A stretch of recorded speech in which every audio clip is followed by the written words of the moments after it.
বিসমিল্লাহির রহমানির রহিম। আগামীকাল সোমবার সকাল 11টায় একটি ঐতিহাসিক রায় হতে যাচ্ছে। জুলাই আগস্টে যে হত্যাকাণ্ডের ঘটনা ঘটেছে, গণহত্যার ঘটনা ঘটেছে, সেই সব ঘটনার পরিপ্রেক্ষিতে প্রথম মামলার রায়, যে মামলার আসামি শেখ হাসিনা, সাবেক স্বরাষ্ট্রমন্ত্রী আসাদুজ্জামান খান কামালও আছেন। আগামীকাল সকাল 11টায় ট্রাইব্যুনাল থেকে বাংলাদেশ টেলিভিশন সরাসরি এই রায়টি সম্প্রচার করবেন। এই রায় কী হতে পারে, রায়ের পরিপ্রেক্ষিতে আওয়ামী লীগ কোন ধরনের প্রতিক্রিয়া দেখাতে পারে, এই সব বিষয় নিয়ে এখন চলছে আলোচনা। আমরা জানি যে ইতিমধ্যে আওয়ামী লীগ একটা লকডাউন কর্মসূচি দিয়েছে এবং তারা বিভিন্ন জায়গায় বেশ কয়েকটি ককটেল বিস্ফোরণ সহ কয়েকটি গাড়িতে আগুন দেওয়ার ঘটনা ঘটিয়েছে। অন্যদিকে রাজনৈতিক দলগুলো, বিশেষ করে আওয়ামী বিরোধী রাজনৈতিক দলগুলো মাঠে থেকে আওয়ামী লীগের যে কোনো কর্মসূচি, যে কোনো ধরনের তৎপরতা প্রতিহত করার ঘোষণা দিয়েছে।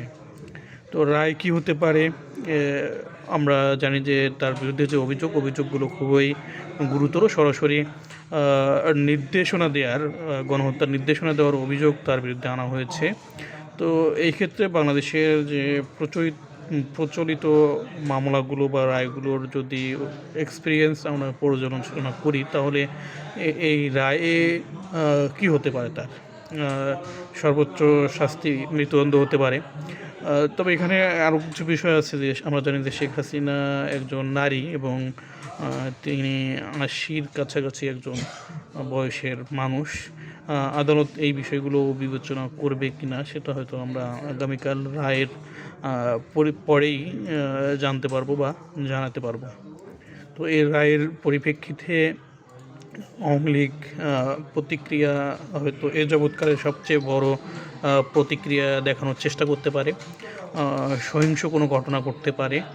তো সেক্ষেত্রে সরকার বা সরকারের